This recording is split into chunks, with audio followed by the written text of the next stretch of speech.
Bom, nossa Economia e Desenvolvimento está aqui na sede da PricewaterhouseCoopers, a PwC, que é uma das grandes auditorias do mundo, responsável pelo sucesso, né, de muitas, milhares de empresas no Brasil e no mundo. Porque uma auditoria é um instrumento fundamental para que as empresas possam ser bem saneadas, atuar de maneira saudável e contribuir para o desenvolvimento das suas comunidades. No caso aqui do Rio Grande do Sul, a Price atua aqui também em todo o Brasil, né, as empresas gaúchas e as empresas do sul do Brasil, compreendendo Paraná, Santa Catarina e Rio Grande do Sul. E o responsável por isso é o Carlos Biderman. Carlinhos, estava com saudade do amigo. Aliás, o amigo viaja muito também, né? Tem essas coisas que a empresa acaba tendo também que te socorrer de ti em vários lugares, mas está de volta aqui agora, é um prazer tê-lo no programa novamente. Muito obrigado, Silvio, o prazer é todo meu. Estamos aqui trabalhando, né, firme por esse Brasil, pelos nossos negócios, pelas nossas pessoas, vivendo esse momento, vamos dizer assim, não vou dizer de turbulência, que praticamente todos são hoje, né, mas um momento de expectativa em relação ao que vai acontecer no Brasil, no Rio Grande do Sul, nos próximos dias. Estamos aí diante de uma eleição importante e com definição de rumos diferentes e muito diferentes, assim, na sua proposta. Até não acredito que, enfim, os efeitos imediatos talvez não sejam tão relevantes no início, mas evidentemente que está se escolhendo entre duas propostas diferentes no Rio Grande do Sul e no Brasil, e obviamente que com diferenças importantes para o ambiente econômico e para os negócios de maneira geral, né? Carlos, pela experiência que tu tens como negociante, como um cara que tem o feeling dos negócios e, sobretudo, pela esta abrangência que a empresa te dá de ter uma questão macroeconômica, não só do Rio Grande do Sul, mas do Brasil, mas também do mundo hoje, com a globalização, tudo que acontece. Por exemplo, um dos maiores parceiros do Rio Grande do Sul hoje deixou de ser os Estados Unidos para ser a China. Então, isso muda as questões, quer dizer, a globalização permite essas coisas. Mas esta avaliação tua, assim, do ponto de vista macroeconômica, global do Brasil hoje em relação ao Brasil de décadas atrás. Eu tenho ouvido falar muito de que os investidores internacionais estão muito preocupados com o que está acontecendo no Brasil. Isso não tem dúvida, né, Silvio? Primeiro, há uma mudança. Nós aqui na firma estamos trabalhando com 5 mega tendências globais e uma delas é a mudança do poder econômico, justamente migrando do leste para o oeste, ou seja, os países, especialmente asiáticos, adquirindo uma importância no mundo econômico muito maior do que já tiveram, né? Então, isso evidentemente que é uma mudança do processo mundial. Agora tem a recuperação dos Estados Unidos, que vive um momento, não vou dizer de euforia, mas de retomada de crescimento extremamente importante. O mercado americano, eu vim de lá agora 2 semanas, conversando com o pessoal lá da firma, lá, especialmente no sul dos Estados Unidos, eles estão absolutamente demandados, não tem gente, eles estão à busca de pessoas. Então, o mercado está bem aquecido nos Estados Unidos, então essa recuperação da economia americana, que é uma realidade, junto com os países da Ásia, está, vamos dizer, movimentando a economia global. Infelizmente, o Brasil, que, vamos dizer assim, teve um processo de recuperação importante a partir do Plano Real, não está aproveitando esse momento atual de recuperação dos Estados Unidos e também manutenção do crescimento da China. Acho que a economia brasileira anda de lado, a gente conhece e sabe por que isso está acontecendo, problemas são fundamentalmente estruturais, mas o Brasil está se afastando da possibilidade de se tornar uma economia realmente forte e participante do mundo econômico de uma forma mais ativa. Já teve muito mais presente, muito mais ativa no passado recente. Hoje, por decisão própria, por decisão política, adotou determinadas posturas, determinadas ações que estão levando o Brasil na contramão da história. Muito mais para um lado argentino, venezuelano, não diria cubano, talvez seja um exagero, do que para o próprio lado do desenvolvimento da economia global. Isso, evidentemente, traz consequências e essas consequências são naturais a partir de uma tentativa de sustentabilidade através de pagamentos diretos, de Bolsa Família e tal, que são processos importantes, necessários, porém não agregam valor, ou seja, é recurso que é retirado da sociedade para suprir essas pessoas, o que é razoável, elogiável, mas não há geração de valor na economia e até estímulo para que as pessoas não trabalhem. Então o Brasil adotou uma postura, vamos dizer assim, mais paternalista, protecionista, e isso tem nos levado muito mais para o rumo da Argentina, da Venezuela, da Bolívia, do que para o rumo dos Estados Unidos, China e outros países que estão crescendo, né? Carlos, a questão da corrupção, que nós sabemos que o homem em si é corrupto e a corrupção sempre existiu e existirá. Mas é evidente que uma sociedade desenvolvida, uma sociedade democrática, republicana, ela tem que ter instrumentos capazes de desestimular a corrupção. O Brasil atingiu um nível de corrupção jamais visto, quer dizer, para usar um termo de um ex-presidente, nunca houve antes nesse país um nível de corrupção como o atual, do próprio partido do ex-presidente, que cita muito isso.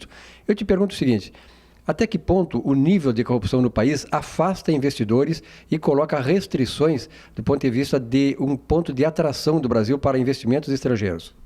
Isso a tua pergunta já é uma resposta, né, Silvio? Então, todo o ambiente político e econômico brasileiro permeado por assuntos, por denúncias e por fatos efetivamente comprovados, como o mensalão, evidentemente que afastam os investidores. Mas, por outro lado, à medida que esses fatos são identificados, são punidos, como foi exemplarmente o caso do mensalão, isso é uma demonstração que o Brasil está tomando uma posição mais efetiva em relação a esses temas. Me preocupa, vamos dizer assim, o recrudescimento desses fatos quando há uma interferência política no Supremo Tribunal Federal, o que pode e certamente levará a uma redução da punibilidade desses crimes. Então, em havendo a percepção da impunidade em relação a esses crimes, isso sim afasta o investidor. Então, acho que, por outro lado, nós vivemos um grande Big Brother no nosso dia a dia, das empresas, das pessoas. Então, a possibilidade de perceber, identificar e captar esses temas hoje é muito maior que era no passado. Então, isso torna mais transparentes as coisas. Então, acho que isso também é um fator importante. Agora, eu vejo um lado mais positivo nesse aspecto, Silvio, que é o lado das empresas. Eu vejo as empresas extremamente preocupadas com esse tema, adotando políticas muito, muito rigorosas em relação a esses temas, não só na questão de corrupção, mas também na questão de fraudes internas, muitas vezes coisas que a gente até nem dizia que era fraude no passado, e fraude não é apenas a subversão de ativos, quer dizer, roubar alguma coisa, um dinheiro, uma coisa e tal, mas muito mais alguma vantagem, algum benefício que se aufira no processo. As empresas estão preocupadas, estão criando códigos de condutas, estão criando processos punitivos extremamente importantes para evitar que isso aconteça. E a própria lei contra a lavagem de dinheiro é uma lei importante nesse aspecto. Então, acho que o Brasil está, de uma certa forma, parece mais, mas também é uma evolução, pelo menos no ambiente empresarial, de preocupação e cuidado com essas coisas. Uma empresa como a PwC, pela atuação dela em termos de auditoria, que ela acaba tendo que trabalhar os balanços das empresas, as ações das empresas, cresce num momento desse de importância, do ponto de vista de checar essas coisas e evitar, através dos instrumentos legais, né, que se possa não dar transparência para isso, desestimulando a corrupção. Uhum. Nosso trabalho como auditores, evidentemente que a gente, até para aceitar um cliente, Silvio, a gente tem que, quase que o cliente tem que ter ficha limpa, né? O cliente tem que ter ficha limpa e as pessoas, os dirigentes têm que ter ficha limpa, e a gente faz um processo todo de análise antes de aceitar um cliente, quando mais durante os trabalhos. Então, essa questão é absolutamente inaceitável. Nós não podemos admitir trabalhar com uma empresa que admita nos seus negócios algum tipo de atuação que não seja a absoluta correção dos princípios éticos e legais. Então, isso é um processo nosso, um procedimento nosso, é uma postura da nossa organização de não trabalhar com empresas que admitem algum tipo de conduta não ética, quanto menos uma conduta de desvio de recursos, esse tipo de coisa, caixa 2, corrupção, que assim que o vale.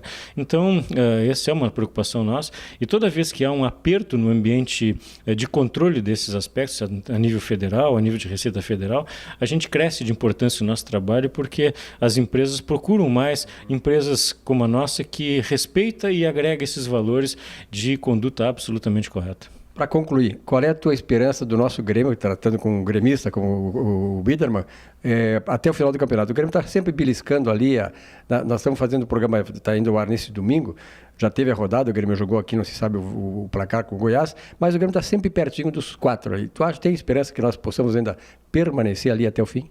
Acho que o Grêmio tem toda a condição de ir para a Libertadores ano que vem, tem toda a condição de chegar entre os 4, talvez até entre os 2 melhores do Campeonato Brasileiro.